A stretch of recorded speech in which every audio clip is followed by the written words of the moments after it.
Assalamu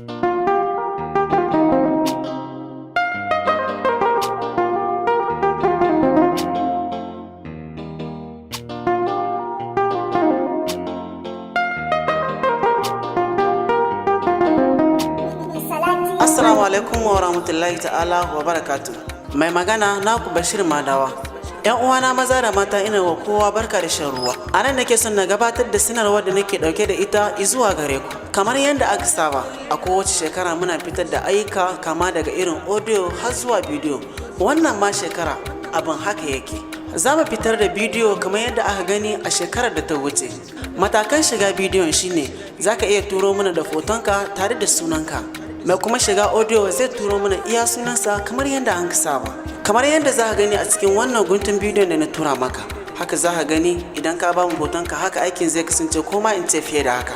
Mai kuma buƙatar samun kansa a cikin wannan tafiyar da za a yi bidiyo ko audio na ƙasashe daban-daban sai tuntuɓi jagororinmu kamar haka. A ƙasar Cote d'Ivoire muna da Muhammad Sani da kuma Bashir na Sanin da kuma Sha'ibu Niyama. Muna da Ansar Lilingo da kuma Nas da kuma Rabiu mai zamani.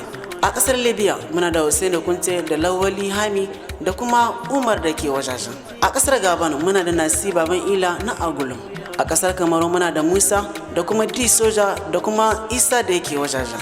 A ƙasar Senegal muna da DJ Umar da kuma Abubakar da yake ƙasar Senegal. A Najeriya muna da Dan Ali.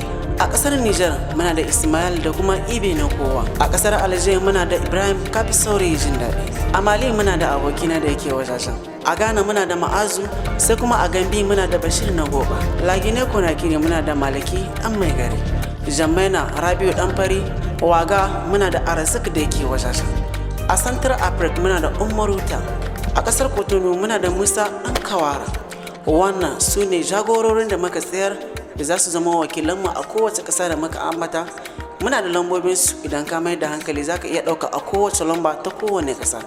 Za ka samu ƙarin bayani ta yadda za ka iya tura hotonka da kuma sunanka a waɗannan lambobin. Wannan aiki ba irin wanda kuka saba gani ba ne, abokina ko kuma in ce ɗan uwana, kada ka bari a baka labari.